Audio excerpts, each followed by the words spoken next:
and to the Bank Effect lay we.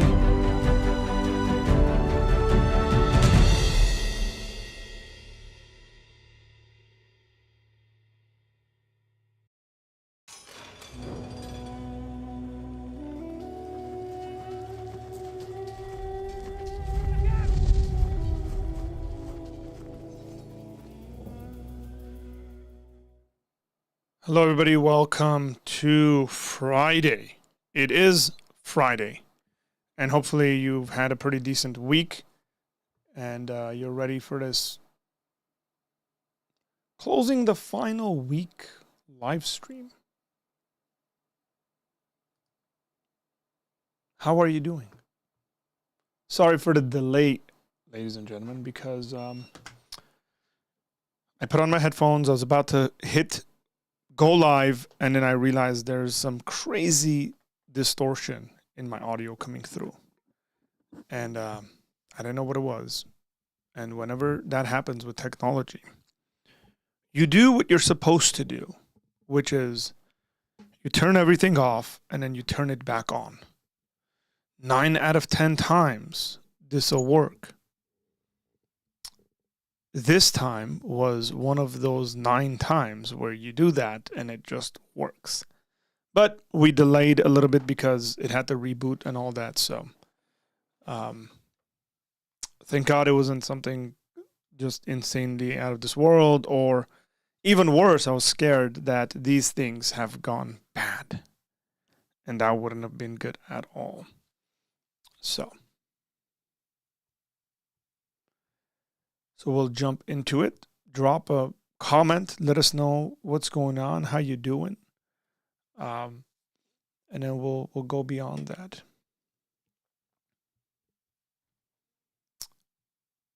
Jet Industries, what's up, man?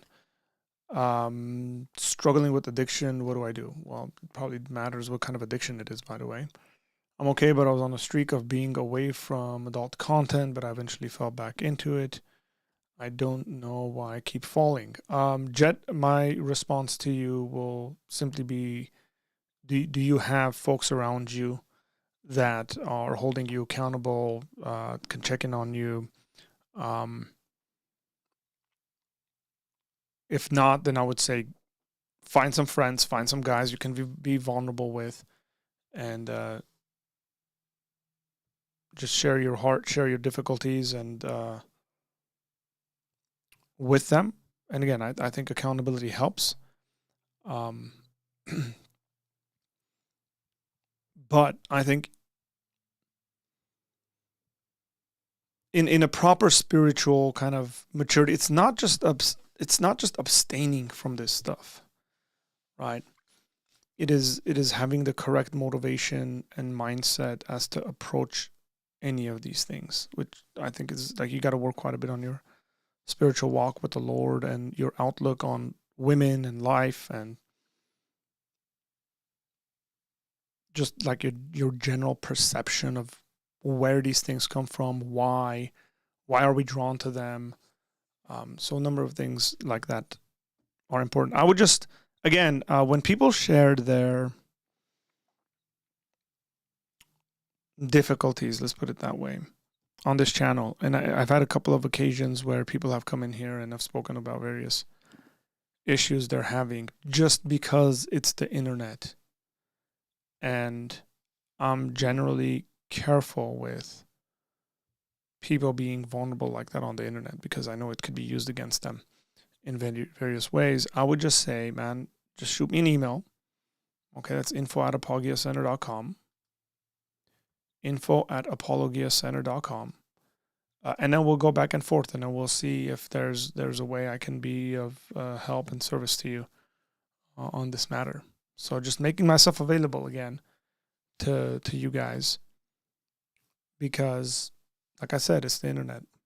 I, as someone who's regularly on the internet, I don't trust the internet very much. That's the truth. So Jet, do me a favor. Just shoot me an email, man. Or even on Discord. Yeah, you can jump on Discord. Jump on our Discord page, and then we can private message on Discord. Oh, Sky Apologetics, we have done gender reveal. Yes, we have.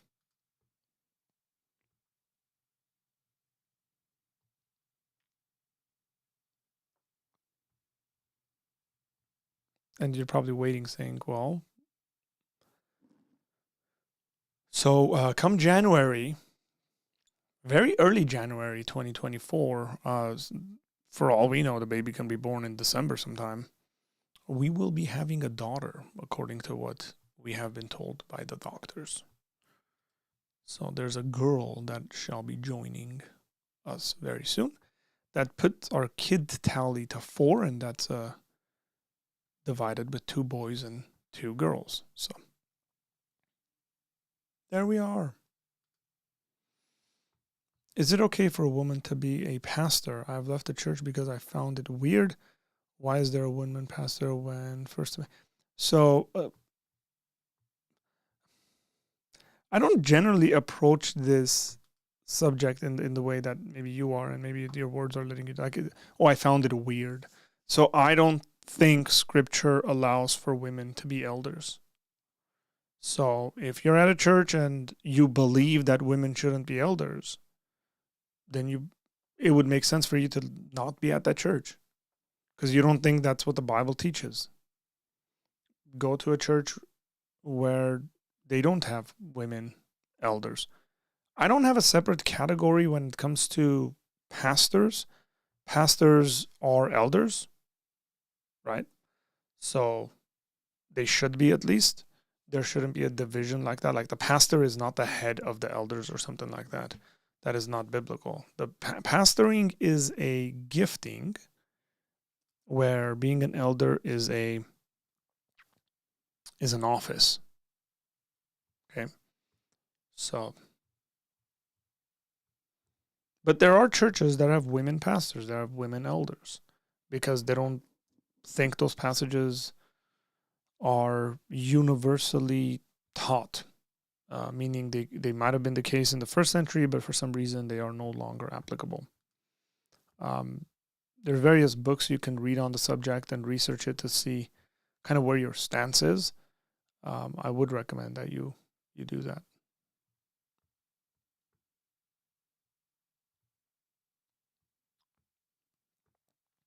Yeah, so was I. Don't worry about it.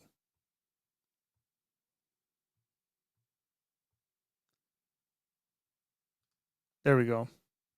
Thanks, David.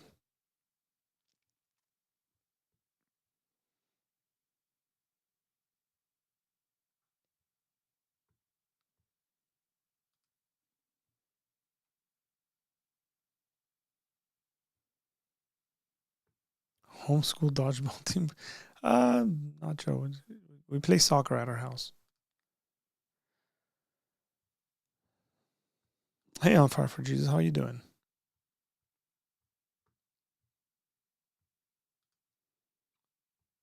When you jumped on Avery's live, it was awesome. The people were loving you. Oh, I appreciate the people. It's very cool of the people.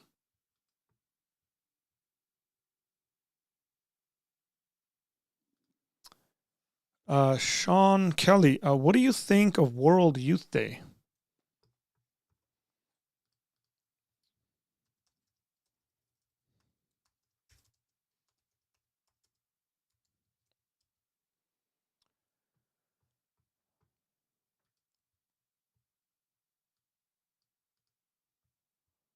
World Youth Day, according to Wikipedia,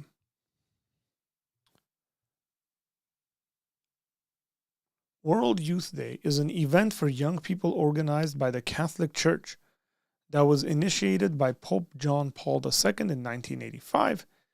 Its concept has been influenced by the light life movement that has existed in Poland since the 1960s, where during summer camps, Catholic young adults over 13 days of camp celebrated a day of community. For the first celebration of World Youth Day in 1986, bishops were invited to schedule an annual youth event to be X, Y, and Z. What do I think about it? It's a day where a bunch of young people get together. In this case, a bunch of young Catholic people get together. What do I think about it? Nothing. It's the same thing I think about when I think about like peanut butter and jelly sandwich day. Really don't have many thoughts about it. I go, okay, sure. Oh, good. You're live. I can finally stop thinking about this randomly during the day.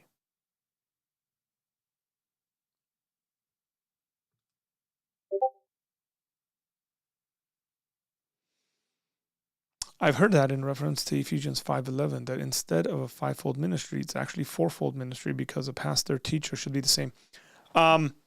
So I don't know, man. Like in all transparency, I don't know. Pastor teacher, pastors are teachers, but not all teachers are pastors. Let me put it that way. Not all teachers are pastors, but it seems to me that all pastors ought to be teachers to a certain extent. And so, yeah, I think you can make an argument for it being pastor teacher as one category rather than two different categories.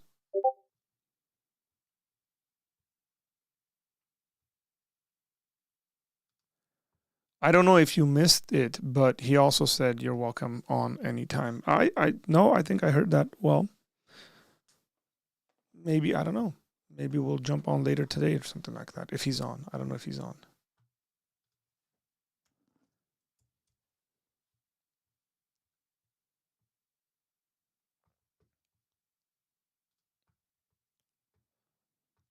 Now, based on how I act when I'm around this channel, you might think that this subject in general is all fun and games.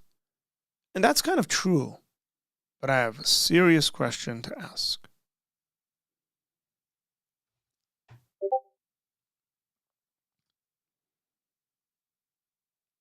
Can't believe I thought of the question, but don't know how to phrase it at all.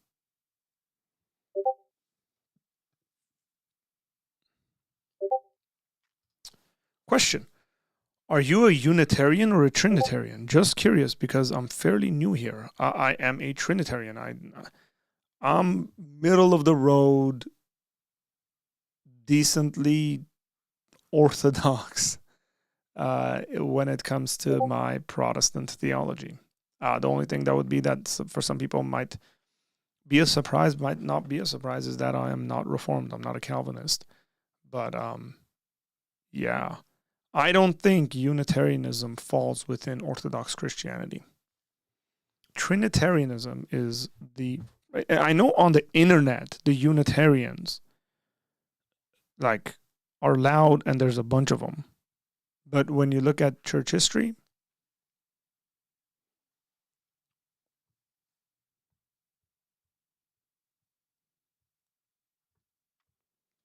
why did you read it like that?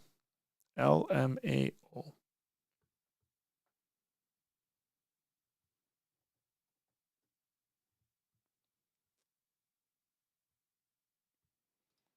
What does what mean? Unitarian? So the distinction here, Sean, is between people who are Christians, generally the Christian view amongst Orthodox Christians. That's Catholic, Apostolic, Orthodox, Protestants have believed that God is one in nature, three in persons, Father, Son, Holy Spirit, co-eternally and co-equally existing, where Unitarians deny that.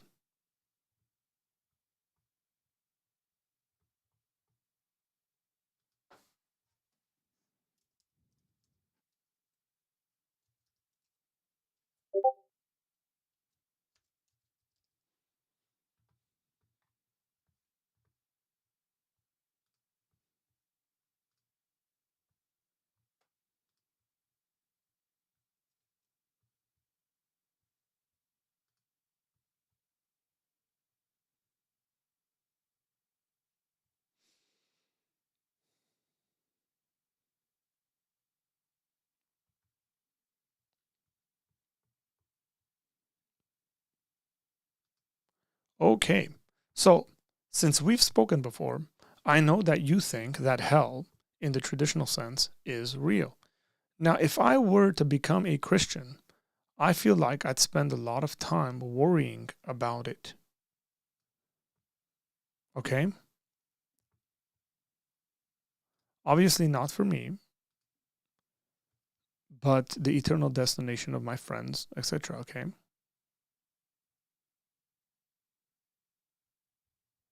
Still waiting for the question, by the way.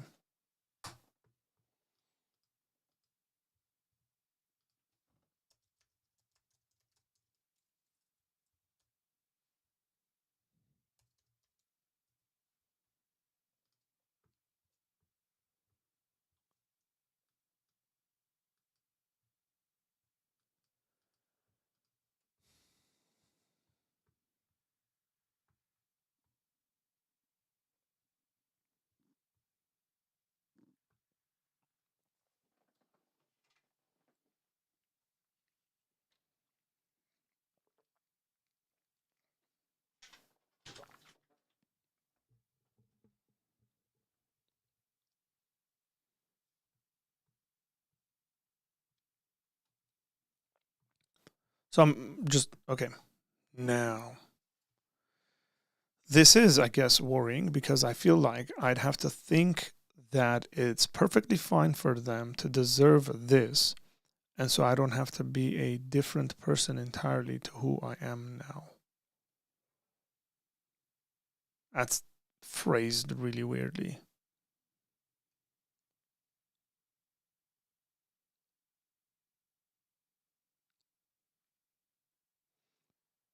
It's perfectly fine for them to deserve this, like going to hell. So I'd have to be a different person entirely. That's not true. Jerome, so here's the way you would, and because you're a nice guy, and this is coming out of a good place. In this kind of reasoning, again, remember when we think in systems, right? Like every single one of us thinks in a system. Within the Christian system, you believe, like I do, that God is sovereign over all things. And at the same time, that God loves people more than you or I or anybody else could ever love people. And it is within that framework that you think about when people go to hell. Okay.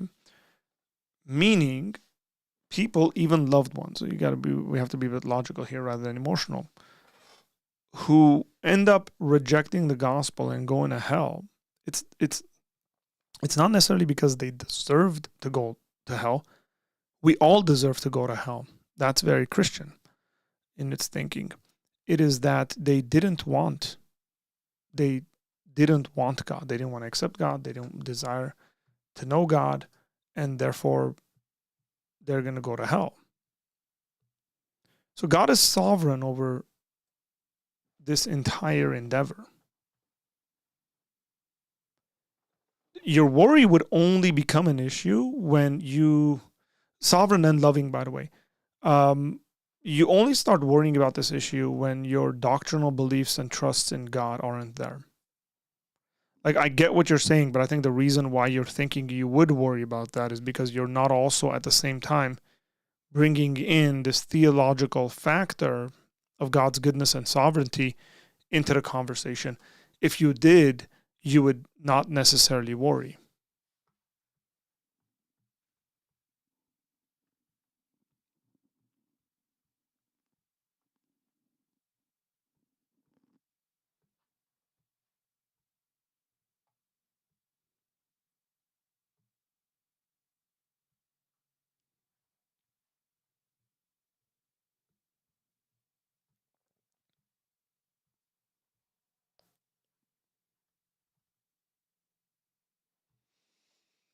What does it mean to walk in the Spirit? Walking in the Spirit is the idea that an individual person is walking within the will of God constantly and continuously. So keep in step with the Holy Spirit, or the Spirit, is again this understanding that one is continuously in the will of God.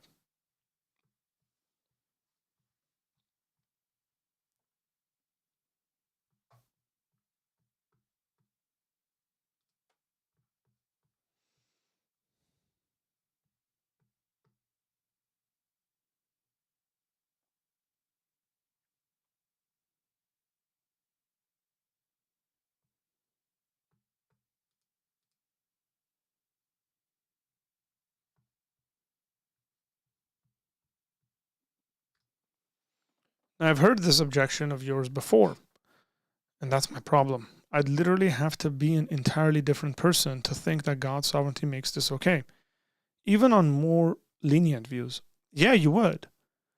You would have to be a different person. Look, it is no secret to anyone that becoming a Christian changes who you are. As a matter of fact, that's the whole point. Like, you are a new person and God is changing you. And so the way you view the world is going to change. The filters in which you use to interpret the world through will change because your worldview changes, your presuppositions change, your ideology changes. Yeah, you will become a different person. Jerome, I'll tell you this, I guarantee you this.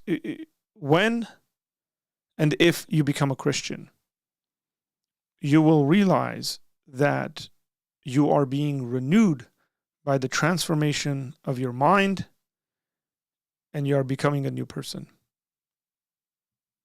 But that is not a surprising thing considering that every single one of us becomes a different person throughout our lives. And as you grow older, you realize that you are not who you were when you were 22 and when you were 30 and when you were 35. You change. We all do. But I would say specifically within a Christian context, there's a work that God is doing in your life where you are changing. You will become a different person. So there's really no issue there for me to say yes. You will become a different person. Now you might say, I like who I am now. I don't want to become a different person. Well, that's fine, but you will.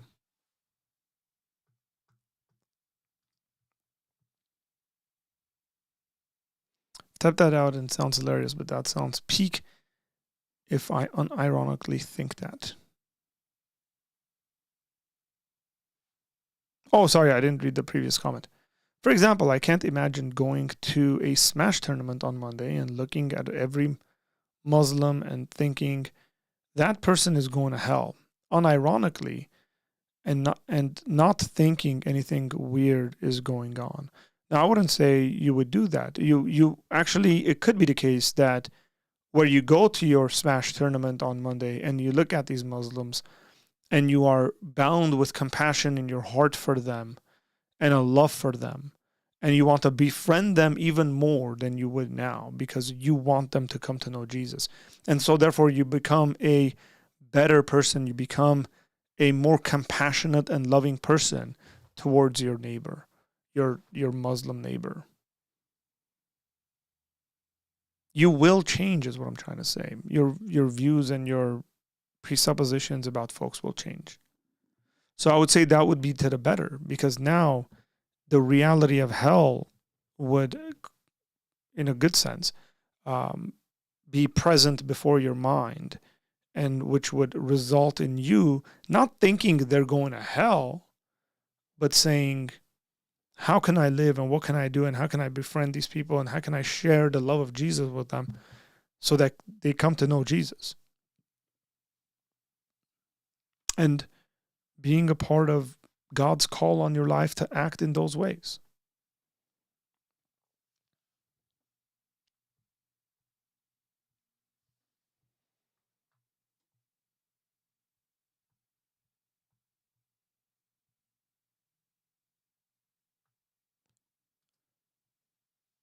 Simply do not worry about having vastly different moral intuitions. Do you currently worry about having vastly different moral intuitions? That's already there. I mean, you're conflating kind of this idea of people going to hell and deserving it or with moral intuitions. And I'm having a hard time understanding you on these.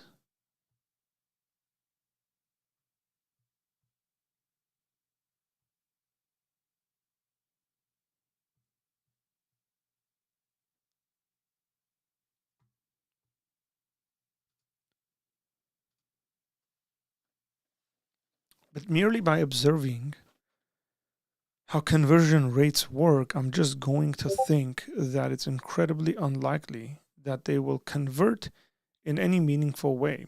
That sounds silly, Arthur.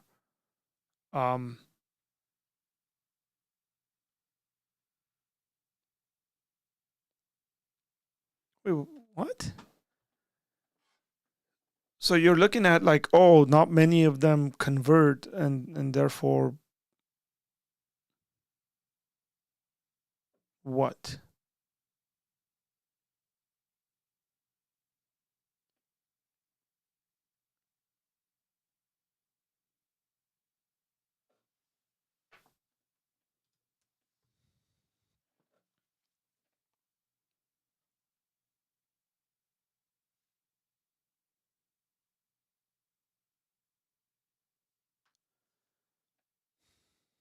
So you okay? If you become a Christian in the way you think this works, I'd be forced to have different intuitions that I think are bad.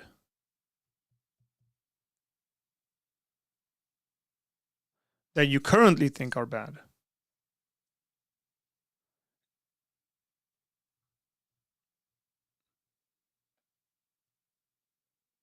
Yeah, I don't necessarily like. Then I would say you think incorrectly. Like again, we're generally speaking around this subject, but it's like, what's the intuition? Now you look at the Muslim and you think he's stupid for believing in God. Let's just say, okay, you have pity on him because he just doesn't know. Or you look at the Christian and you think, these these silly folk want to believe in fairy tale magic creatures. That's fine, whatever works for them. Like, I'm cool. Like, you think that's a morally,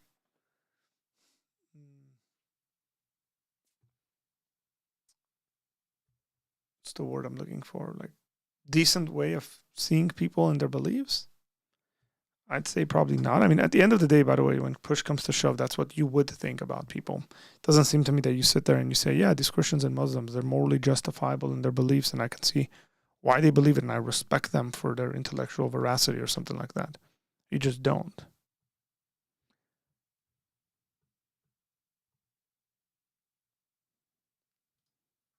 Obviously, I'm talking about the Muslims being very likely to go to hell. I don't think that is something that we actually have access to. And I don't look at things like that. That's like me looking at atheists and saying, well, it's very likely they're going to go to hell, so I'm never going to deal with them. I do my part. I'm not God. I don't know the future. I don't know what's going to happen. And so, therefore, I love people, generally speaking, because God's called me to love people. That's one of the things.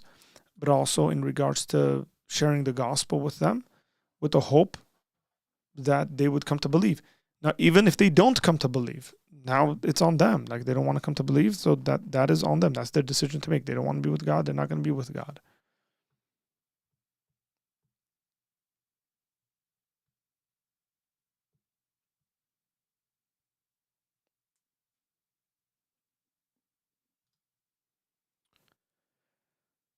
Thinking that you believe silly things and believing that people have the wrong beliefs and will go to hell are entirely different.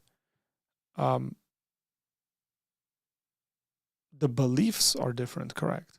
What I'm saying is, like, your view of people, you still have views of these people. What I'm saying is, like, if you think people are going to hell, you would act, ideally, you would act in a compassionate way towards those individuals, in a loving way, so that they would come to know God and not go to hell, as opposed to you just thinking people are silly for believing whatever it is that they believe in.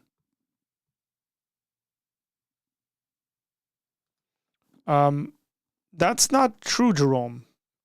There are many people in the world, especially in the Muslim world, that are in the thousands coming to know Jesus. So if I bring in those statistics and put them into the conversation, whatever stats that you're looking at will be like shifted upside down. Iran is the fastest growing. The Iranian underground church is the fastest growing Christian church of ex-Muslims on the planet. So,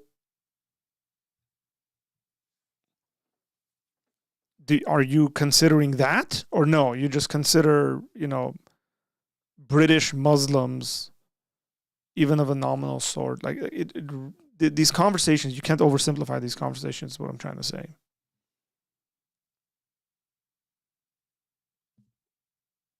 For all you know, in your surroundings, you can lead hundreds of Muslims. That's just not the way we process information, and put it that way. Oh, statistically speaking, X, Y, and Z.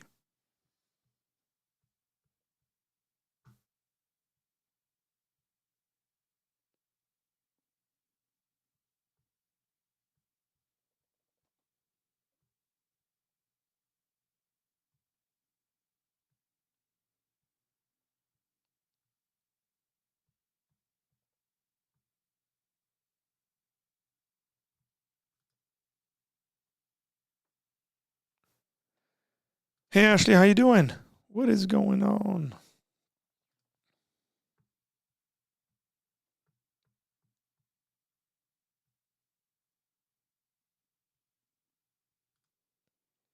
Well, what's wrong with conceding to the low conversion rate Jerome is mentioning? I think what you've said still stands true.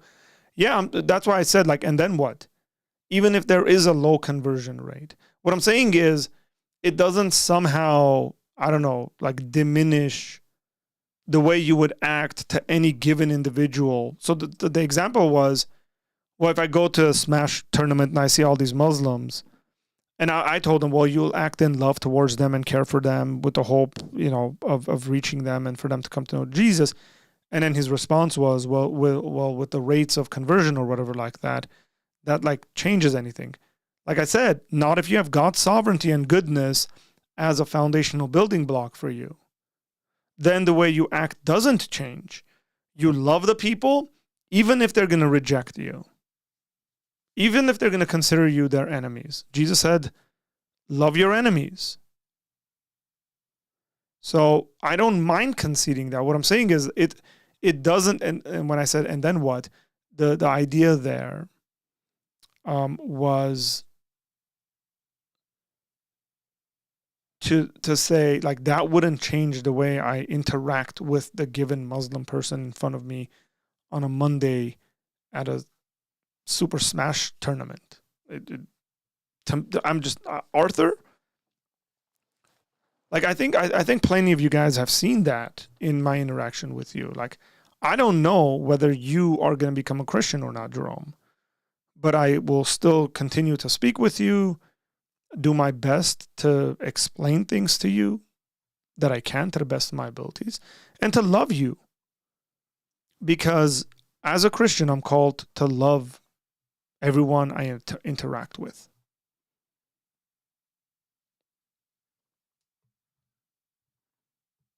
What the low conversion rate, high conversion rate, like these things are all,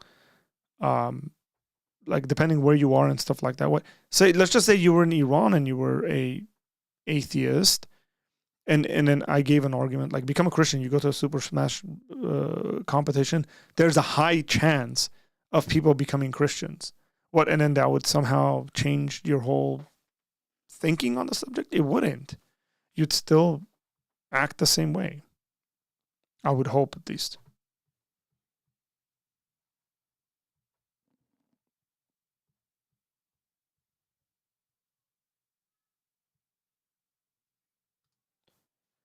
Arthur, have you just said Iran has a good conversion rate? I don't think that we share the same views on how grave the situation is. Let me put it this way. I am very familiar to the expansion and growth rate of the Iranian church, scholarly speaking, and you're not. And I know for sure that Iran is the fastest growing Christian church on the planet now.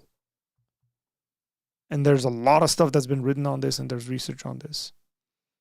For the same reason, there are more Christians in China than there are people in the United States. Because the Chinese underground church was at a certain time the fastest growing underground church on the planet.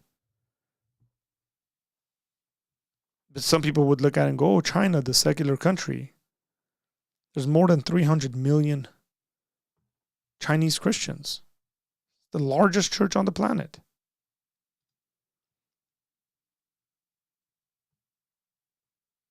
But that's going to take us somewhere else in regards to the conversation.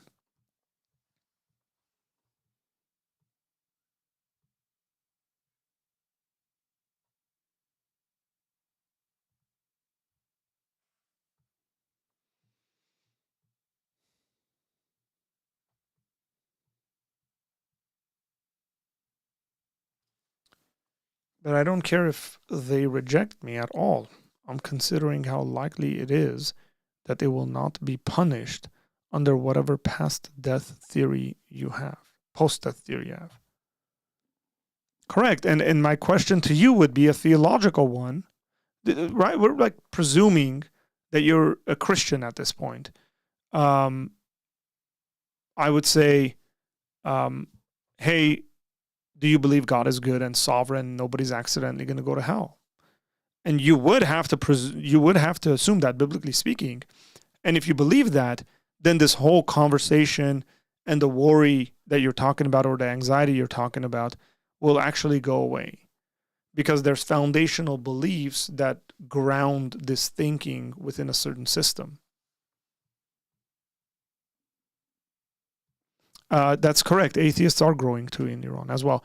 As a matter of fact, a lot of the Christians that are becoming Christians in Iran are going through, and this is true of, like, in Islam, specifically in Turkey and Turkish former Muslims and Iranian former Muslims, they'll become atheists and then they'll become Christians.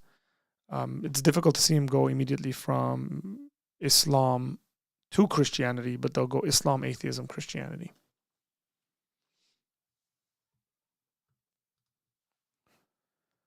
Why would I read into the specific rates for countries to make arguments like these? Because it's relative compared to where you are.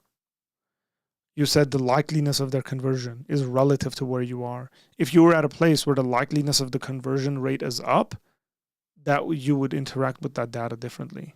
That's why. All I'm saying is that people tend to not convert from their original views they have for 20 years old onwards.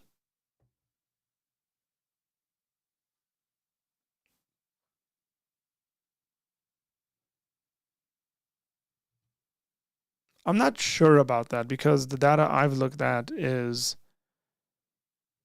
people in their 40s, within Christian circles, people in their 40s tend to go back or go to the church, like over 40. So there's kind of a rebound.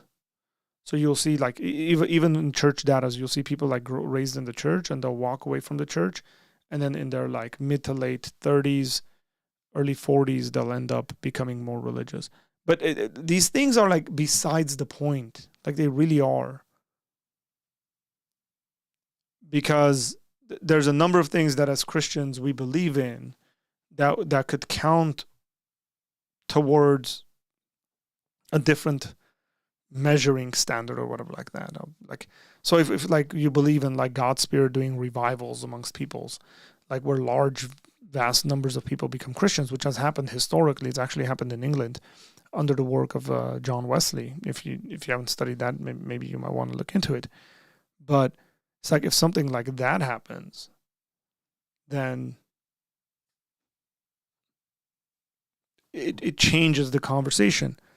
What I'm concerned about is you said, well, if I become a Christian, I see all these people that are going to hell, that'll give me anxiety, or I would worry about them. And my general thought would be you wouldn't if you had the proper theological foundational beliefs in place.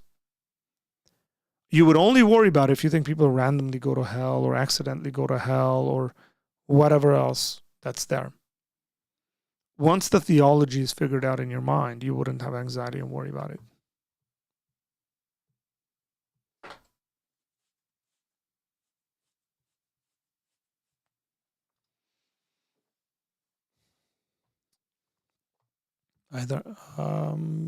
Rather sure that most atheists would think that God is aware of who is going to hell and who isn't. That's the problem.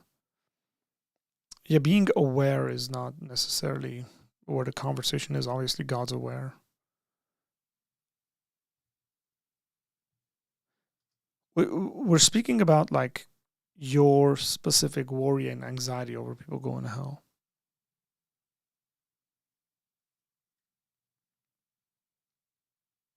I honestly do not care about how rates differ. People are not going to convert in your view. But that's not true. I believe people are going to convert. There's plenty of people that are converting. Like, even if you go on, let's just say, like, there's vast amounts of people converting to Christianity. on a daily basis.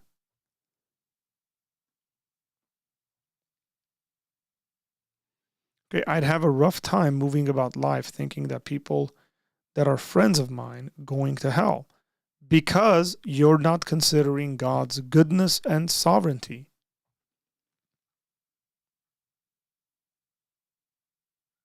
Radar Apologetics in the house, ladies and gentlemen. What is going on, brother? Happy birthday to you, by the way. Let's give a big round of applause and a big happy birthday to Radar Apologetics.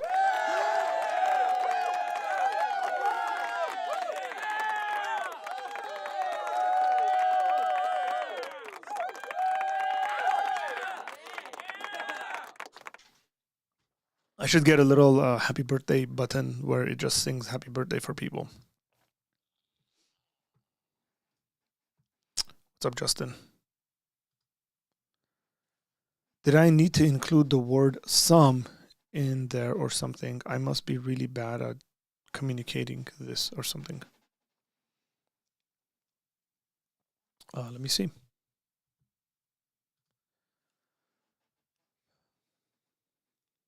Some people are not going to convert, in your view. Correct. Some people aren't going to convert. And I'd have a rough time moving about life. I get that. I get exactly what you're saying. By the way, I've gone through this. When I was a very new Christian, I had anxiety over people going to hell.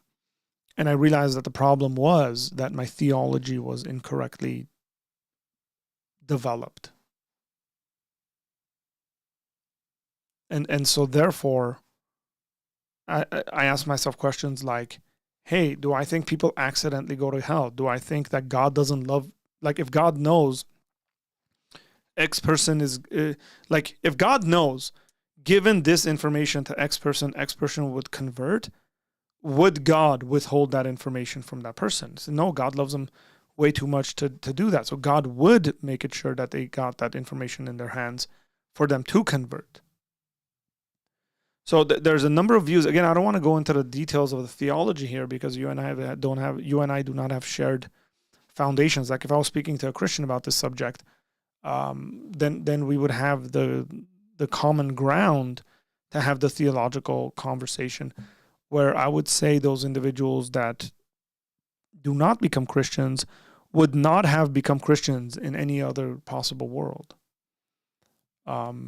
And again, I don't want to go into the details of what that looks like theologically. It's a bit complex, but they wouldn't have done that.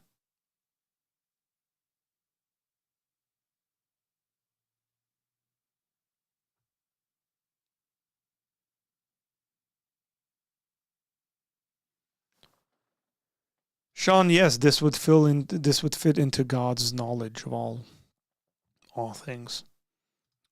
Is it true, according to the Bible, that most people are going to hell? I'm not sure. So there's a view, obviously, where the idea that Jesus says that, paraphrasing here, the road to heaven is narrow, and the road to hell is wide. Not everybody agrees whether the conclusion of that means there's more people going to hell than heaven. It could be that it's easier. That road is easier as opposed to this other road.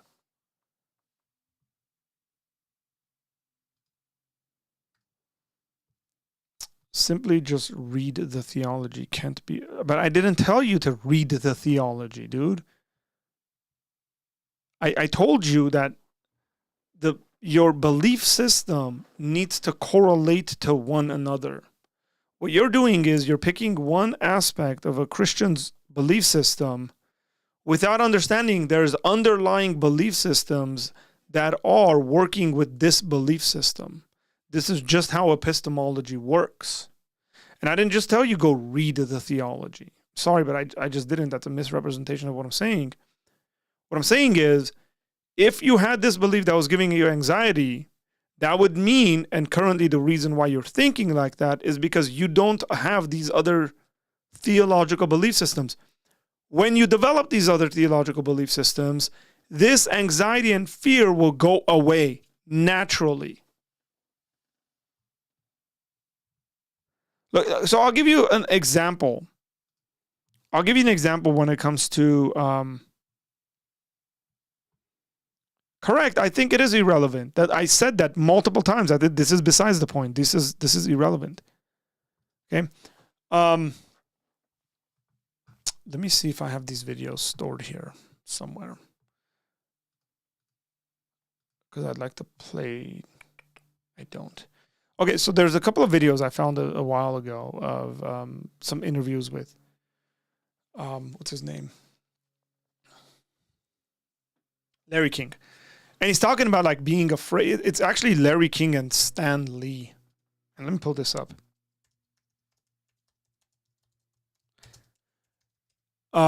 I like this interview because it's two old people having a conversation. And we'll pay attention to. So please pay attention as to what they're talking about and the way they think through this subject, okay? So both of these individuals are dead now, I might add. If you guys know anything about Larry King, you should know that Larry King was insanely afraid of death, okay? Spoke about it all the time. But let's just listen to this conversation, and then I'll comment on it. Fairs Kiss him on Facebook. If immortality were to exist, would you choose it, or would you become a superhero or a supervillain? If immortality existed, would I choose to be immortal, or would I rather be a superhero or supervillain? Well, of course, I'd rather be a superhero than a supervillain. I don't think I'd want to be immortal unless Why not? Unless it went for everybody. I wouldn't want to be alive while all my friends and relatives were dying. But if everybody could be immortal, I think that could be fun. But you'd meet new people. Pardon me? You'd meet new people. Well, that's true, but no, I like the people that I know, and I want to have them around. Are you afraid of dying? No. So this is the conversation. So, are you afraid of dying? This is where it kind of gets good. Not at all. Do you think you go somewhere? No. So see, within his belief system, he says, I'm not afraid of dying because I don't think you go anywhere when you die. So therefore, in his mind, what's there to be afraid of? It's one belief that is grounded by another belief that doesn't let him have anxiety over this belief. Now, if he believed that you die and you do go somewhere, or you can even possibly go somewhere, and he's just not sure, then he would have anxiety. The one thing I can't understand, This is very interesting what they talk about, because I just kind of like read some philosophy. can't grasp my mind around. I feel when you die, there's just nothing. It's like when you're asleep and you're not dreaming. But I can't imagine nothingness lasting forever. That's the thing that I cannot. That's because nothingness doesn't have a time attached to it. So he's having a hard time here because he doesn't understand the subject of nothingness. Nothing means no thing. That includes no time. So you can't say nothingness lasting forever. That's a contradiction in terms. I can't grasp. To not exist forever. Forever. When does forever end? Yeah. The next time we do an interview, I have a funny thing to tell you about forever, but there may not be time. It's something I read in a book once. Is it so quick? Interview me again. Is it quick? Well, maybe I could make it. Go ahead. There was a historian named Hendrik Wilhelm van Loon, and he wrote a book about mankind. And he wrote a little preface, a little paragraph in the front. I never forgot it. He said, there's a big rock in the ocean. It's huge. It's 20 stories high. And once every 1,000 years, a little hummingbird comes and sharpens its beak against that rock.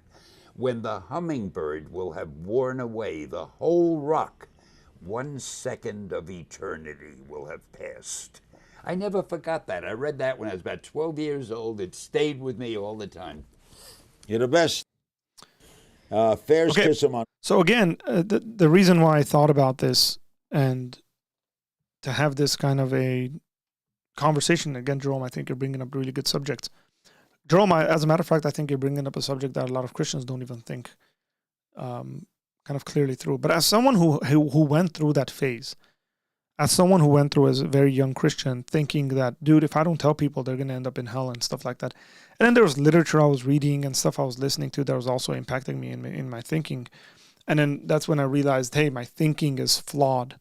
I'm thinking in ways that the Bible doesn't give me grounds to think in. And I worked on that, and then I adjusted that. Then those anxieties and fears went away. For the same reason why Stan Lee is not afraid of death, because he thinks, well, when you die, nothing happens. Now, he could be wrong about that, but what I'm talking about is like the psychological makeup of it rather than the truth of it. Psychologically, he has a belief that he's not afraid of death. That's right. No anxiety, no fear of death. He also has a belief that nothing happens when you die. So therefore, there's no reason to be afraid of death. You die and there's just nothing. Okay? This is the way beliefs work. You're confused because I'm explaining it. And I hope that you understand. So if I become an individual who has anxiety over everybody that is not a Christian going to hell, that's because I don't have another belief system here that says to me, these people aren't accidentally going to hell. They're responsible for their actions. God is good, and if God knew that they were going to convert, he would have made it the case where they would have converted. Right? Now, that's from my theological perspective. There's other theological perspectives that are obviously different, but they still do the same thing, where all the people that, for lack of a better term, all the people that were meant to go to heaven will go to heaven, right? They won't go to hell. So these things get explained within belief systems. And so they get justified. It's just the way beliefs work. All beliefs work like this. And the way we react to them, the anxiety we have, it's for any given, what's the word? Any belief that you can have anxiety over or something like that, there's some kind of another grounding belief that you have that doesn't allow you to do that. Whether it's a defense thing, whether it's justified, whether it's unjustified, it doesn't matter. I'm just saying this is the way the things work. So you can walk down the road. Sorry, let me put it this way. You can have anxiety over walking down the road because, I don't know, the last 2 weeks, 18 people got hit by cars walking down the road. And so you become like paralyzed. You don't want to leave your house because you think you're going to get hit. And some people would say that's irrational, but to you it's rational. And so you have anxiety and stuff like that. The way you overcome that is by developing a belief system that's somewhat justified, where it allows you not to have anxiety over walking down the road.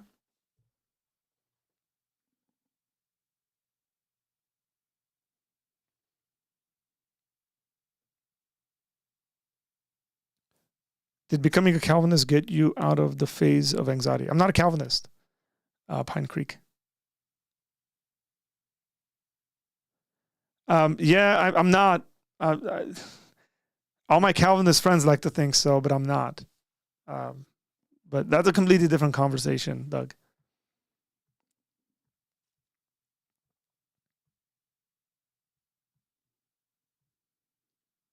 My issue is not necessarily here with like the truth of Christianity or the falsehood of Christianity. It's more like within the psychological realm of stuff we have anxiety over, whatever that may be. If you have anxiety or you're anxious about a given thing, it makes sense for you to think through that, come up with a belief system that will show maybe why you shouldn't have anxiety over the subject, and then accept that as true, right? And it will help you in you not having anxiety about that subject. Now, it's even better if the thing that you're believing is true, right? Like that would be the most ideal case in which you believe that this thing is the case, where immediately it gets rid of the anxiety over that issue. So if the conversation's about people going to hell and you have anxiety over it, I would just say the belief about God's goodness and his love and his sovereignty will eliminate the anxiety over other people going to hell. Will also give you a great deal of love and patience with people. It will give you a care for people, but it will get rid of that anxiety. Unless, like, you're genetically predisposed to having anxiety, by the way. And you might be, I don't know. And there are Christians who are genetically predisposed to having anxiety and freaking out over situations.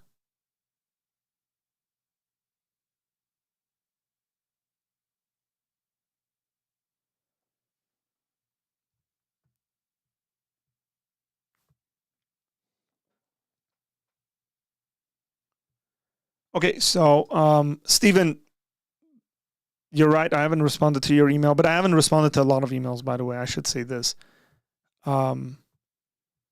There's a number of emails in my email inbox where I haven't responded, buddy. I will get to it, okay? And it's a longer email, the email you sent me. Happy birthday to you, everybody. Let's give it up for Stephen and his birthday. We celebrated, here we go. Happy birthday. Everybody say...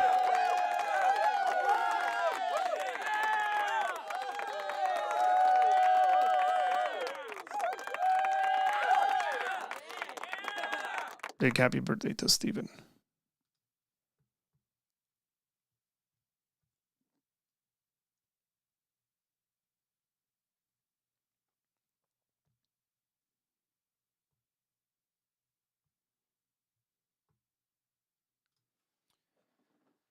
Let me test to see if you're a Calvinist. Are people saved because they freely choose a gift, or are they saved because God has regenerated them? The first.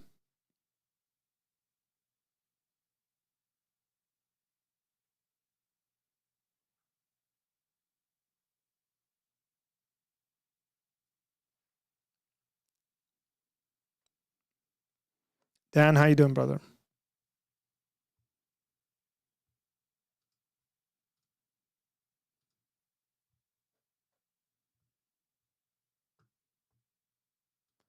So let me put it this way, if I want to more theologically answer your question. People choose God's gift and therefore he regenerates them, or that's what happens when they choose, they are regenerated. The Calvinist would answer this by saying they are regenerated and therefore choose the gift. I shouldn't be anxious because I have a very high view of God's sovereignty. And I believe a number of things about free will and how God works within those conditions and God's understanding of counterfactuals and all that stuff. So I'm not anxious because I don't think anybody accidentally goes to hell. Doug, I think I'm pretty sure I've heard you say that you don't really like the Molinist view. You don't think it's much. You think it's Calvinism, like dressed up or something like that. But I mean, that's, again, we would disagree there because I have a view about counterfactuals that help me answer these questions, at least in my mind. What's up? What's up, brother? How you doing? Jerome, I don't know what to say, man. Maybe when you call in and we talk face to face, we can hash this out. But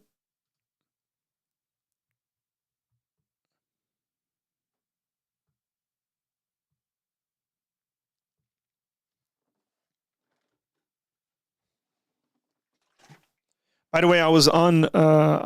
Doug was streaming yesterday, and I was on there. I was passively listening as I was doing some work. And it seems to me that Doug is returning the favor. Appreciate it. Thanks for being on.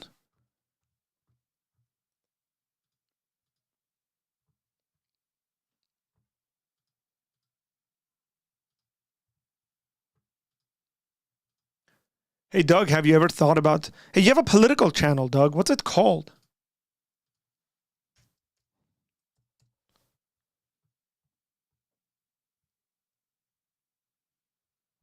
Anybody know what Pine Creek's political channel is?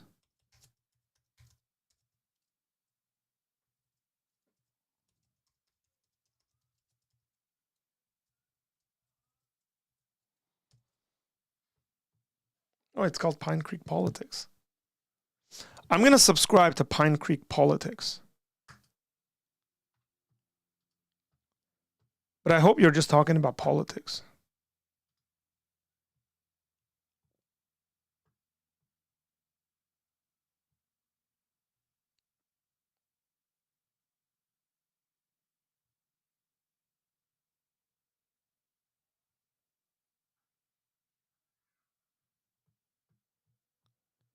Hey, I got an idea. Hey, how about I come on with you on Pine Creek Politics, and then you got an atheist and a Christian that dismantle the left.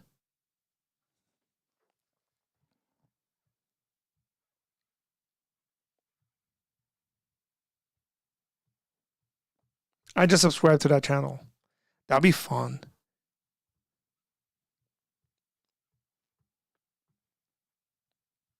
We should plan something like that where we just invite leftists to call in and talk to a Christian and an atheist.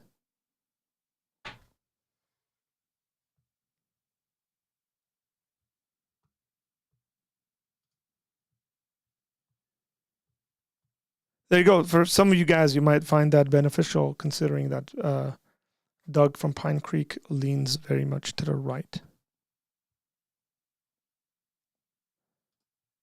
He said, let's have Trent Hornet as well. That'd be insane.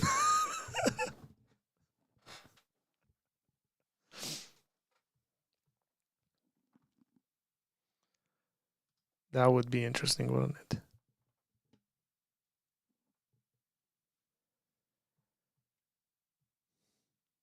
We are building bridges.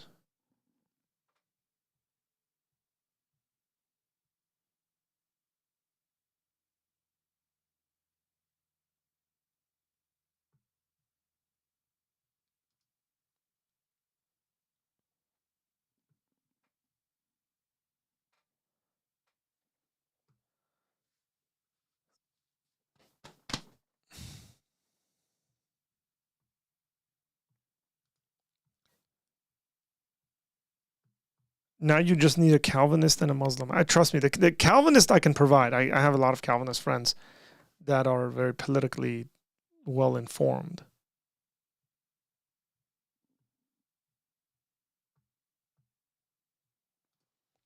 Can you help me understand Alvin Plantinga's? No, I can't. It's just hilarious. No. I can't be, partly because I would have to look at the literature again. It's just not like some of this stuff, like I get it, like I can pull it up. This is one of those things I can't just pull up and be like, yeah, cool, let's just like deal with it. So I'd have to look at literature and then break it down. And so if you want to email me, and then email me relevant things I can read and go back and forth with you on that, I'd love to do that. info@apologiacenter.com. That's my email, info@apologiacenter.com. And yeah, but right now I can't, bro.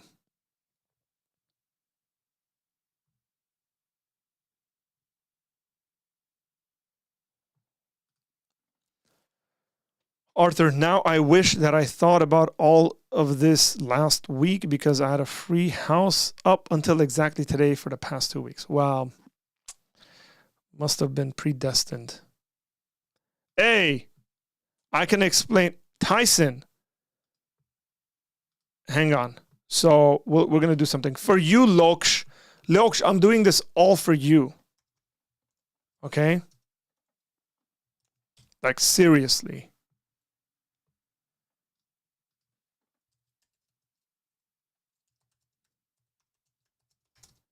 It is nice when you have people in here that are like smarter than you.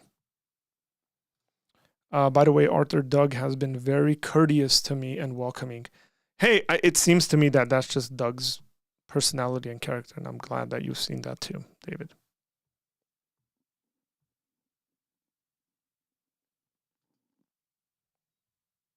Hey, I'm here, man. I stream all the time. But I still don't know why Pine Creek blocked Jerome, which I saw on his channel. He said that he was blocked. And then I found out that Sapere Ade had also been blocked on Pine Creek. Doug, do you want to tell us why you've blocked these very courteous and generous and kind folks? Or are they just like that with me and they're like on your channel and they're like, Doug, you suck. You're the worst thing on the planet. So we're hang on. We're working on something right now, dude. We're working on having someone call in and explain this just for you. Okay? I got it from his book. You recommended God, Freedom, and Evil. I'll email you. Just give it a couple of seconds.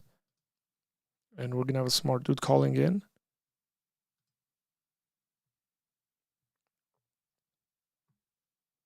So I'm waiting for a response to see if he's going to call in.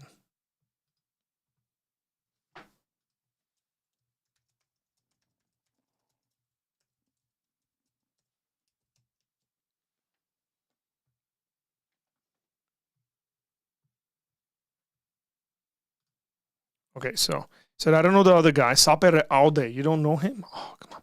But I blocked Jerome to keep him humble. He is unblocked now.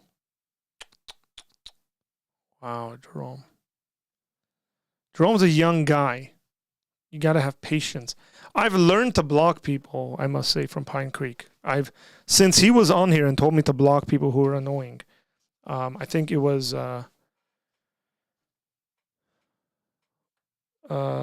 Trees. What's his name?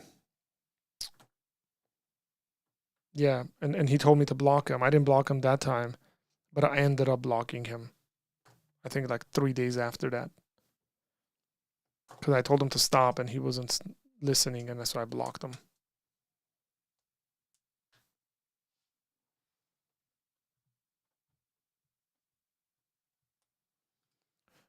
Jerome's like, yeah, maybe I'll call him one day. I feel like I'll get anxiety talking about it.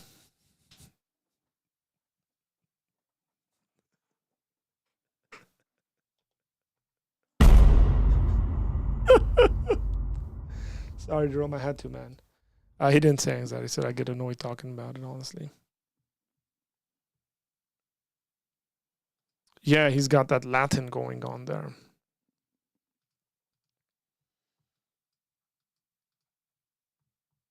There is a way to get into the back end and see how many people you have blocked. But I don't know how to do that. Or it's somewhere, I mean, I can sit there and dig through.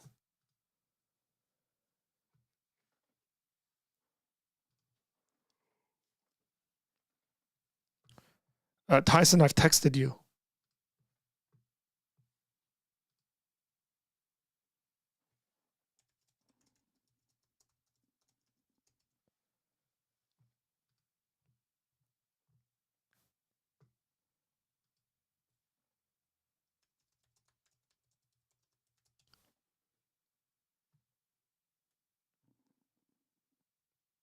Hey, bro, it was too perfect for me to let that down.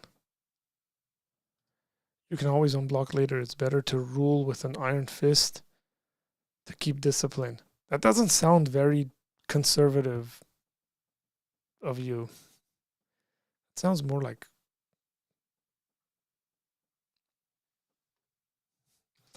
rule with an iron fist. It's like, yes, Comrade Stalin.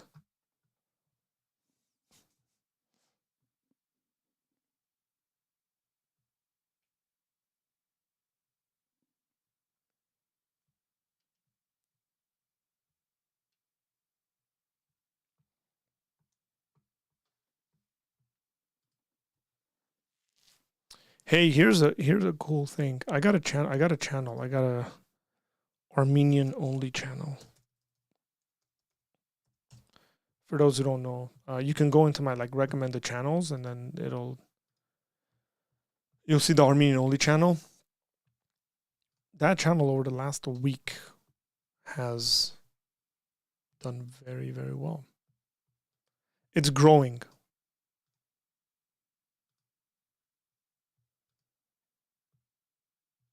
So it's a newer channel, so it's got 311 subscribers. But I think we've hit 100 new subscribers over the last week. Probably like 10,000 new views. Just phenomenal. Exciting stuff.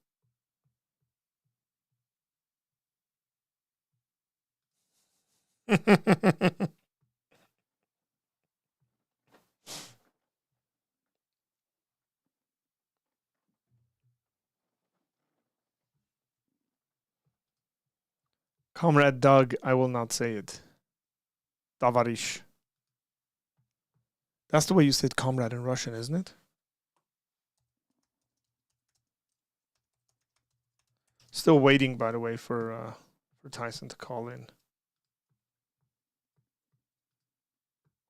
I don't see the link, dude.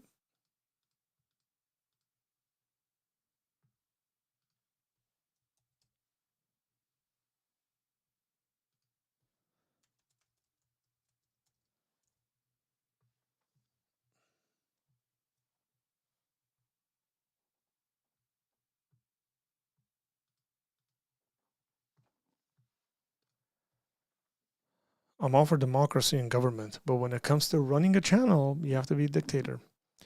A benevolent dictator. So it is good that you're distinguishing between politics and then like private business or whatever like that. That's good at least. Good for us to know.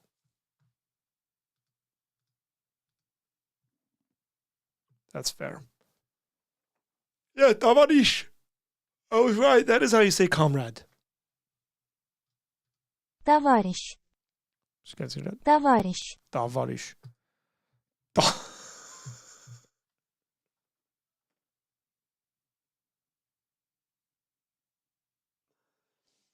Sorry, they're just jokes that make sense to me.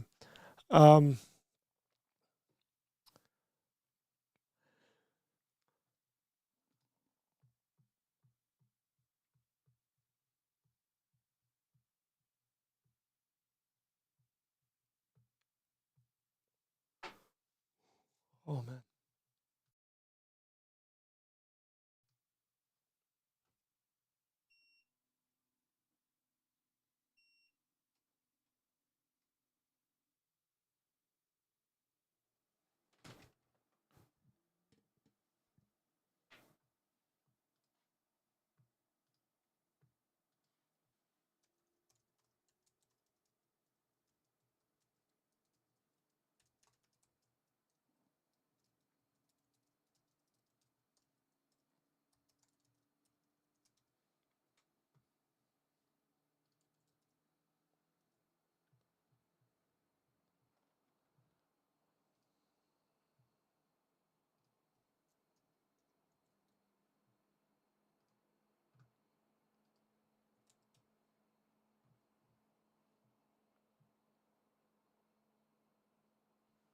Hey, we're getting him on, okay?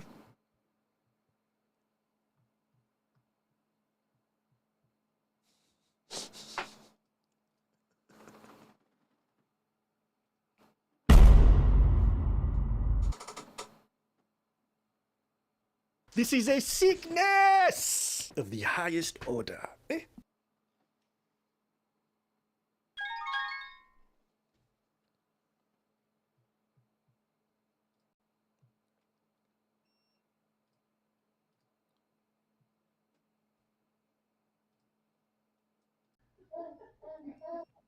So it is a good thing to have good friends. Can you hear me? What's up, my brother? What's going on? So yeah, I like I said, it is a good thing having good friends who will just like rush to your rescue. You're like, I don't know the answer to that. When they have a shirt with baby stains all over them. Yeah, I can hear the baby crying in the background, so that's all good. See, hey, Leoksh, see how much people love you, man? They're like carrying, burping babies and vomiting all over them, and they're like, yeah, I'll get on there and explain this heavy philosophical subject. Just for you guys to know how much Christians love you, and whether you're a fellow Christian or not, to take that sort of time and say, I got to get this done. So, Tyson, I don't want to take too much of your time. Ladies and gentlemen, this is Tyson James. He's been on the channel before. He is the global chapters director for Reasonable Faith. And he's also got a really cool recent startup that he started that he can plug in. But it is a community of folks meant to promote various apologists and thinkers and philosophers in various ways, whether that's in the academic arena or just speaking engagements and stuff like that. So, Tyson, take it away. Just deal with the subject however you want to deal with it, man. Well, first I've got to plug my startup that you mentioned, Sound Faith Consulting, which just happens to have the best clients in the world, including this guy that I'm with right now. So anybody out there listening, if you want to book a speaking engagement with this guy, he is phenomenal, and we're working hard to get him more speaking engagements and handle logistics for him. So he's a phenomenal client, excellent apologist and theologian and philosopher. So just love this guy to death and happy to hop on his show anytime, especially to talk about abstruse ivory tower stuff like transworld gravity. But in a nutshell, here's transworld depravity. Okay, Alvin Planning's idea was that, all right, let's assume God can create people that have free will. Okay, he knows before creating them what they would freely choose in any world in which he decided to create them, in whatever circumstances he could create them, right? He has middle knowledge, is what we say, which I'll be talking about for a group in the Philippines tonight, actually, at 9 o'clock Pacific. Yeah, so this is like touching on that. But yeah, God can create creatures with free will. And so the question is, he knows that people are going to sin if he gives them free will, right?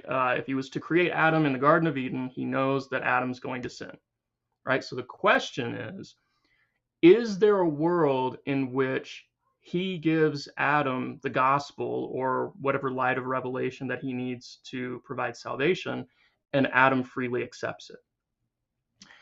And is there such a world where everybody freely accepts the gospel and is saved? Well, transworld depravity says that there are possibly people who sin in every possible world in which they're created, and they would never freely accept the gospel, no matter how it was provided to them, no matter what context, no matter how long you give them, they would simply always reject the gospel freely. So there is no possible world in which, or no feasible world rather, in which God could create this free person and they would be saved because of the way that they would freely choose. So that's why it's trans world. It means it covers all of the worlds that these people could possibly be in. They would be condemned because of their free choices. So some people accepted this. Others, like a contemporary of Luis de Molina, named Francisco Suarez, he went the other direction and said, no, there are no such people. There's always a certain amount of grace that God could provide that would lead people to freely accept salvation.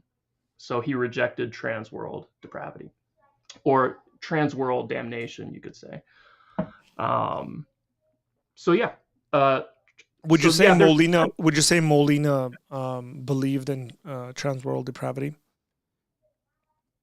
I'm not sure. I'd have to look at McGregor and his work and Freddoso again, but I think he may have accepted it. Or actually, I'm just not quite sure. Okay. I know Suarez didn't, but I'm not sure if Molina. What's your view? I'm agnostic. I think that there are certain combinations of people in possible worlds that no matter what, there's going to be one of them that chooses to reject the gospel. So even if this person would freely accept in 3 worlds, and this person is in those same three worlds, that he would reject the gospel in the worlds that this person accepted. So that God can't create the world in which they both freely choose to accept, because the choices don't line up, right? And that could just be the way that the free choices fall. It's up to the creature how they choose. It's not up to God to choose for them. So I think there could be worlds where, like Dr. Craig says, there might be just three people and they all freely accept the gospel, and you would have universalism, right? But for some reason, God chooses not to create that world because maybe there aren't as many goods that come out of that. Yeah. So yeah, he might have overriding reasons to not create a world of just three people who freely accept the gospel. Okay, so the argument or the comment that's coming in here is that, so the argument is God couldn't have created a perfect world? So there is no such thing as a perfect world, just to be pedantic, Yeah. because perfection applies to beings, and worlds themselves are not beings. They are a description of the totality of Can I reality. rephrase his question in a more philosophically, weirdo way? But I think he's essentially asking, could God have created, or is there a best of all possible worlds that could have There are created? different views on that. Leibniz thought there was a best possible world and that we were in it. Dr. Craig is of the opinion that there may not be a best of all possible worlds, because there are a multitude of worlds that have the same value that are all optimal. So you could have many that have the top amount of value. There's no best possible world because there are many with the same amount of value. And that kind of makes sense to me, because how valuable is God? God is of infinite value, right? Adding creation to it doesn't increase the value, because infinity plus any finite amount is still infinity. So, and since God is in every possible world that God is in has infinite value. So I don't think there can be a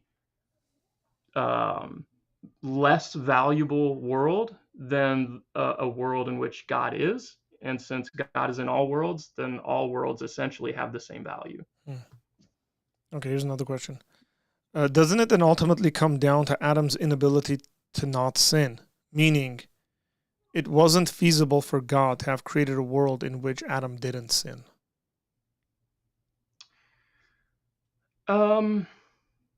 No. So God is properly the only being which cannot sin. All other beings have the ability to sin just in virtue of being not God, right? They have free will.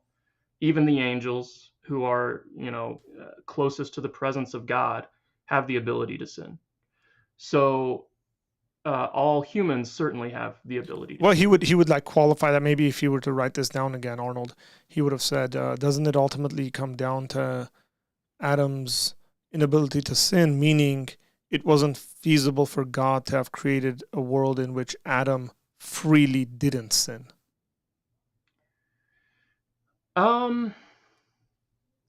I don't know. I mean, imagine God created a world in which Adam was alive for 4 minutes. Is that possible? And he, for some reason, removes him from physical reality and just makes him an unembodied soul 4 minutes after creating him. I think that's possible, but there are probably really good reasons why God had for not making that type of world. So I tend to be of the opinion, and I think you and I have had a conversation about this maybe in private, but I tend to be of the opinion that it was a part of God's, you want to say, eternal plan or whatever, their overarching plan for there to be sin in the world. Not that he caused it, not that he willed it in the sense of doing it for them or whatever like that. Right. But in the sense, it was in his will for him to give the option and allowance of evil in the world and sin and therefore evil in the world. And predominantly I conclude with the idea that the reason for that is because it's only in a world of sin where we will maximally see God and experience God for who he really is. Mm. So like God is redemptive. Like if God is Certainly redemptive by nature, we wouldn't know we wouldn't experience the redemption of God if there was no sin in the world. Right. Yeah. So there are certainly goods that have come out of the existence of sin that we wouldn't have experienced, wouldn't have seen otherwise. Now, then that gets to the question of, well, is sin necessary for immense goods in the world? And so does that make sin a good itself, right? Because then you wouldn't have these other goods without the sin. But I don't think that follows. Yeah, it seems pretty faulty logically there. Yeah, I think the only thing that follows from that is that this is the method by which we see these certain goods, not that sin is a good in itself to be looked after, to be sought after in order to achieve these goods, right? Because the ultimate good is God himself, which is pure perfection, right? That is the ultimate good. So we only have these other subsidiary goods because of these terrible things that are brought into reality because of sinful creatures. And the sin is not itself good. It's a deviation from the nature of God. Makes sense. So that's he said that's very helpful and interesting. Thank you, sir. Good questions. Hey, sorry, I had to get off and I'm back. Who is this? Hi, Jason. I'm some random guy that called in. Sean thinks I'm becoming an atheist. I don't know how you concluded that, but I think it'll take a lot more. I can't even say more because the conversation we just had is a normal conversation philosophers have, especially philosophers of religion have about the nature of God, but that's okay, Sean. I hope you understand the conversation seriously. So again, for those who are joining us now, this is Tyson James. Tyson is the Global Chapters Director for Reasonable Faith. And just to clarify that is the ministry of William Lane Craig, Dr. William Lane Craig. I'm sure you guys have enjoyed many, many videos that have been put out there that Tyson had his fingers in and has spearheaded. I mean, Tyson, just tell us about your job, man, because it's cool. It really is. So today you're like Zoom talking, right? You got to talk in the Philippines on what? It's basically answering the question: is Molinism biblical? So I remember I jumped into one you did a couple of years ago or last year. I think it was in the Philippines as well. Yeah, that may have been the one just explaining what is Molinism. Correct. Yeah, this is a little bit different because we're answering whether or not Molinism is biblical, which gets a little deeper into the weeds. We're not just talking about what Molinism is conceptually, but whether or not it is biblical and what it even means to be biblical. So that gives you a little insight into what my talk does. It like breaks down different senses in which something is biblical. So I'll just go ahead and share a little bit of that. I had a follow-up to that. Is this like open for people to join, or is it just for the Philippines? Yeah. If you here, I'll send the link to you. So send it to me via like text or Facebook, and then I'll post it because. So we're gonna share the link to this, guys. If you're interested, that's tonight. What time? West Coast time? 9 p.m. Pacific. Okay, so 9 p.m. Pacific Standard Time, guys. If you guys want to join this talk that Tyson is giving on is Molinism biblical. Shoot, I think I sent you the wrong address. Hold on one second. Then you're welcome to do Maybe that.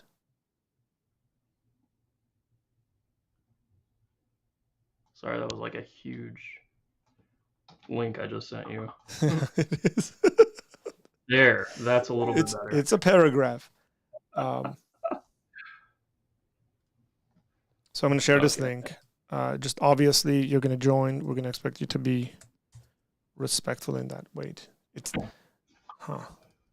converted into a very long one too. So let me see how I can do this. There it is. Okay. So if anybody wants that, that's the link to Tyson's talk tonight. That's going to be live 9 p.m. And that's over Zoom. Yes. Okay. Yeah, we were talking about your job, and so you deal with you deal like globally, man. Like that's the thing. Like you're dealing with many different cultures, many different people groups, and then how apologetics is done within these contexts. I'll tell you this. Like I was mentioning yesterday, I noticed that our Armenia channel, our Armenia YouTube channel, has like spiked. It's like a hockey stick. I think we've gotten over like 11,000 views over the last like week. Probably 100 or some odd new subscribers, 500 more watch hours. Like it's just insane. Like a lot. Some of the videos have really taken off, and the channel's doing really good and its growth and stuff like that. But I can read Armenian. I don't respond to this channel stuff. Like I let my Armenia guys do all that stuff because they can articulate themselves better. But I can read the comments, and I guarantee in any one of the videos, there is a comment underneath that asks, "What church are you part of?" And that's predominantly coming from people who are Armenian Apostolic, and they're like, "Wait, who are these people?" Like, right? And that's a very important issue. And generally, we tell the guys, "Hey, we're an apologetics ministry. We want to be just of service to the church." Generally speaking, obviously, we're Protestants as individuals, but this ministry is for non-Protestants as well. We deal with apologetics content. But that's a question that comes up, and that's a culturally sensitive one that comes up. That doesn't translate into my English channel, by the way. Like this channel, this Apologia Center channel, very few people say, like, what church are you part of? They'll generally ask me, like, what I am, but not what church I'm part of. Like, so what are some of the things that you see given the various places in the world that you're active in? Yeah, so just a brief overview. We have 241 active chapters in 39 different countries. We have chapter directors who are teenagers and senior citizens, male, female, Protestant, Catholic, Orthodox, Pentecostal, Methodist, Assemblies of God, Church of Christ, you name it. So we're on 6 different continents.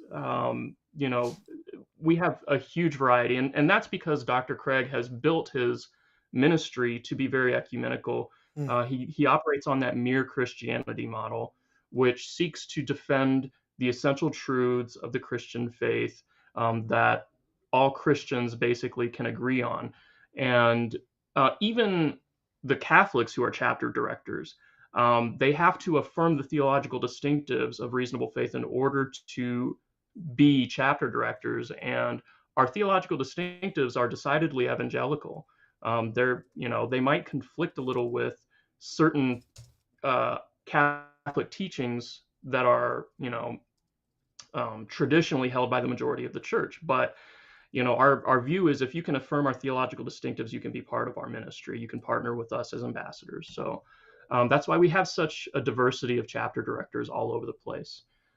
Basically, what I do is facilitate the opening of new chapters by certifying chapter directors through a process of vetting. So they submit their application, they read the Reasonable Faith book, answer the study guide questions, submit a testimonial, submit contact information for references, and then we have a phone interview. And after that, they're on the team. They receive recognition from Reasonable Faith and receive actually a lot of promotional materials and support, both physical and digital, to help them have a platform for their ministry in their local area.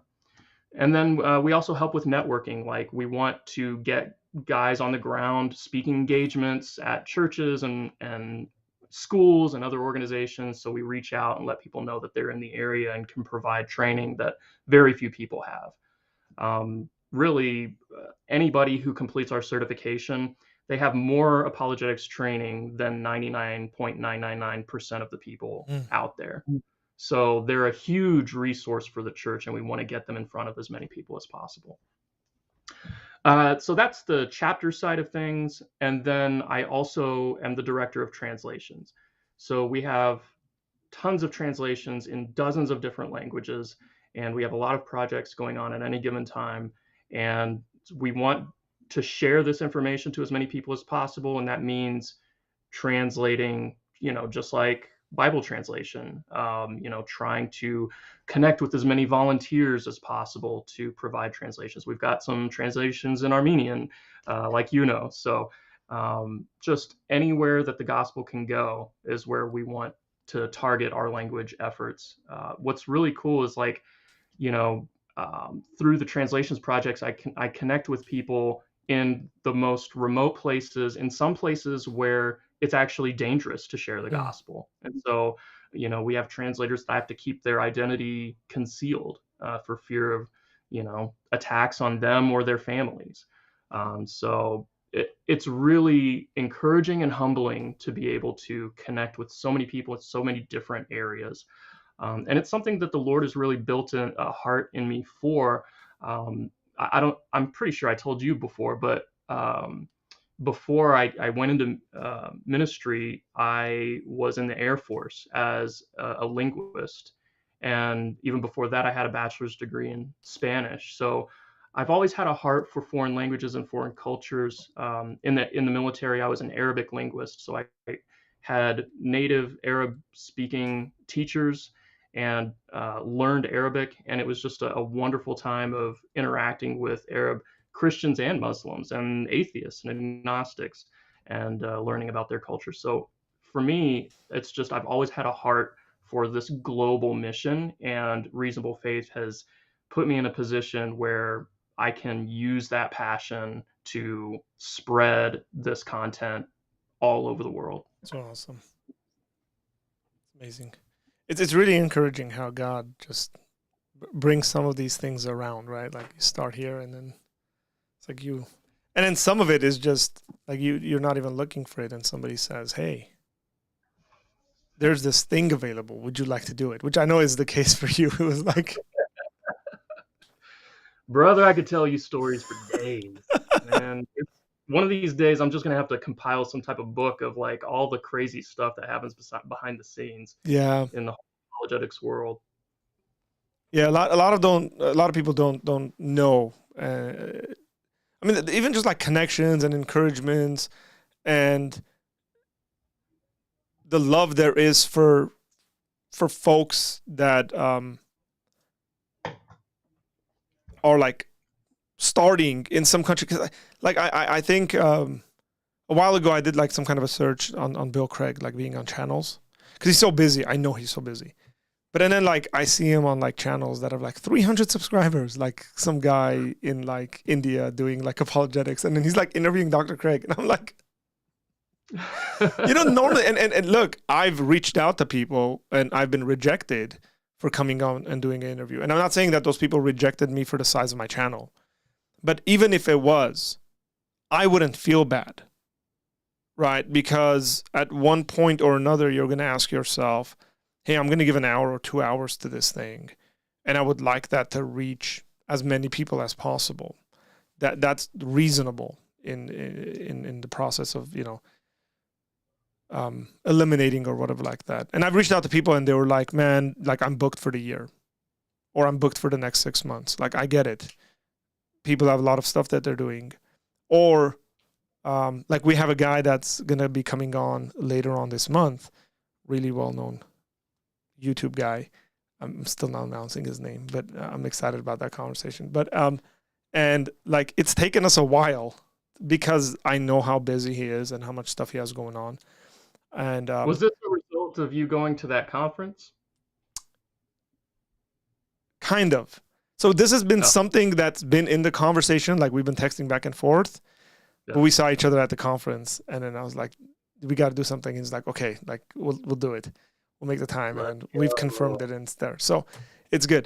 And it's hilarious because it's like sometimes I think, dude, like I want to have Dr. Craig on, right? And like who doesn't? Like and then you're like, oh yeah, but you know he's been on this channel, and it's got like 1 million, and this one, and he's got this and that, and then again, you'll end up finding a channel where he's done an interview with someone that has like 500 subscribers, and you're like, that's cool, that's awesome. It says something about the man, I should say, right? It does. Yeah, he's very generous sometimes, and sometimes I'm like, man, this seems like a good opportunity, and he's like, no, I don't want to do that.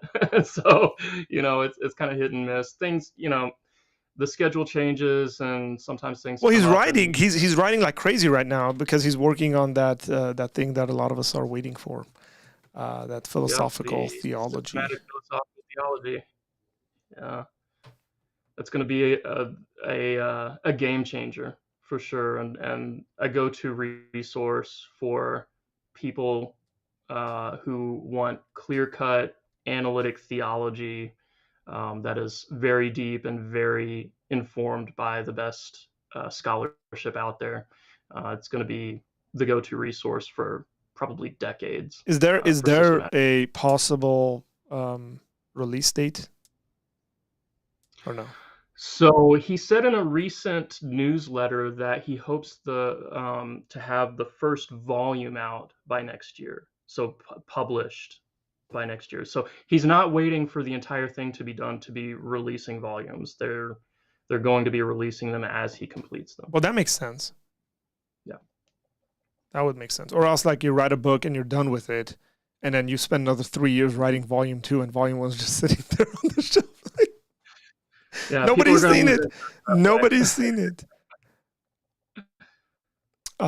Jerome says William Lane Craig has shown up so much on Capturing Christianity's channel that at one point I think that he owned the channel. No, he doesn't. But he's gracious enough to do that, and I think they're fun conversations he has with Cameron. So I've learned quite a bit from those on interviews. a lot of high quality scholars, and so Correct. of course Dr. Craig, that's kind of the area, the space that he wants to be in. Yes. So I got to line up like a series of really serious scholars. I mean, look, we've had like serious scholars on, I should say. For those who aren't aware of our podcast that we do, we've had really cool, like solid scholars on this channel. And I'm shocked that some of them actually said yes and came on the channel on various subjects. And then again, I know I have a number of guys, as a matter of fact, one of which is releasing a book this month, co-authored a book. Again, I'm not going to name him because it's penciled in. It's not like for sure, like I don't have it, in the calendar, but we've spoken about it on substance dualism, that we're working on having him on and speaking about that book that's coming out, that book is going to be kind of, again, one of those things that is the latest research on the subject, Christians writing on that subject, and then maybe even potentially in the future dealing with things of like what that looks like when it comes to like AI integration and robots, and these are sort of things that Christian metaphysicians and ethicists are thinking about and writing about. So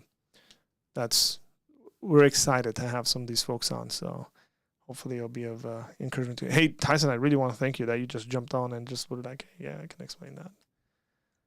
Anytime. Thanks for letting That's me crash your party. Oh, anytime. Okay. So again, give a shout out and a plug for your little ministry that you got going on. And then the website people can visit, and then they can actually see who the speakers are and who you guys are working with and what that looks like. Yeah, so the ministry is called Sound Faith Consulting, and we do basically 4 different things. We do consulting in philosophy, theology, and apologetics. We do literary agency, so connecting authors, Christian authors, with publishers.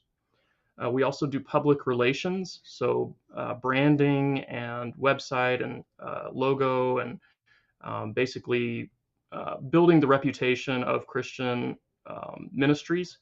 and then also talent management. So obtaining speaking engagements for Christian scholars and influencers, and negotiating their fees and handling logistics for them. Those are all services that we provide. You can find out more about us at soundfaithconsulting.com. We are also on Facebook and Instagram and Twitter, so you can find us in all those locations. We also have a weekly blog, so you can follow along with that. In the blog, we post links to the latest headlines in Christian philosophy, theology, and apologetics around the world. By the way, yeah. I really enjoy those because they're different. They're different than like newsletters that you get. They're basically just links, guys, and you're like, oh, by the way, so and so did this in this place, and such a video and debate was done here, and they're just the links, and you just click and you're there. So if you want to keep up with what's going on, those are really cool. Kind of, I don't know whether we'd call it a microblog, but it's a blog that it's an informational resource blog, you could say, where you just keep up with what's going on. Partly because there is a lot of stuff going on, right? We are not where we were 20 years ago, 25 years ago, or 30 years ago. There's a lot of stuff going on, a lot of different people doing various ministries, and it's really cool that we can actually pick and choose and go, yeah, I'd like to follow that and know what's going on there and here. And yeah, the whole reason I started that sort of mini blog was because I wanted it to be a service to the Christian community, where you and I, especially as being part of working in this community, we're in a privileged position to kind of have our finger on the pulse of what's going on. And so it's nice to be able to aggregate sort of the most important stuff out of everything that's going on and share that to the Christian community so that they aren't excluded from the big things, the big issues that are happening in Christian philosophy, theology, and apologetics. Amen. God bless you too. I got a Twitch comment that came in that said, God bless you, thank you for this stuff. So best show in the universe, I keep telling people. In the universe. I don't know what that's going to look like with all these aliens showing up, but that's a different conversation. Have one of them on. I mean, it's just like, and then we just end the stream like right when I say that. It's just, yeah, whoever the first YouTuber is that has these guys on, it will be very interesting, wouldn't it? Their channel will definitely blow up. There's an idea for it. Did you see there was the article or interview with the people in Las Vegas? So I live in Las Vegas, and apparently some people were claiming that they had like aliens crash in their backyard. Mm-hmm. I heard about that. Yeah. Like, Tyson, can we fix something like that up and have you on it? Like, this is the guy who's the aliens crashed. I mean, anytime I go downtown, I feel like I'm running into aliens all the time, but Vegas is an interesting place, isn't it? It's different to visit Vegas because, yes, they are aliens, depending on how you want to define alien. But it's just you see very interesting folk there. Yeah. Cool, man. I'm going to say bye to you and then probably end the stream after that. So appreciate it. All right, man. Appreciate you jumping on. Talk to you later. Take care. Folks, Tyson James. See, again, that's just, it's cool. Like, I didn't know Tyson was watching, and then the question was asked, and he was like, yeah, I'll come on and speak about that. And so, yeah, let's see. Let's read some comments, and then we'll be done. Jerome, since you started this whole conversation, hey, Arthur, I'll try to rewatch the earlier exchange and make a note or two on it. Hey, I appreciate that, because I don't think that I gained too much from it. I appreciate your efforts in trying to respond to me here, by the way. I appreciate that, Jerome. Thank you for asking that thought-provoking question, especially since I think I appear to be quite irritated while typing. No, I don't think you were, by the way, which is, I didn't take it like that. Some did. I think it was your multiple question marks that were probably, but I don't know. I look at that as like internetese. So that's all cool. No issues for me there. Folks, it's Friday. It's 4:03, so I'm going to head out. I hope that you guys have a really good rest of your day and a very good weekend. I'm really hoping by next Thursday we will have the next 6 to 8 weeks of guests on Thursdays lined up, ready to go. People who've said yes, and then we will officially announce to you guys who we're having on. So look out for that in the community tab or on Instagram or on Facebook if you follow us in those places. With all that said, God bless you guys, and I will see you guys Monday. Take care.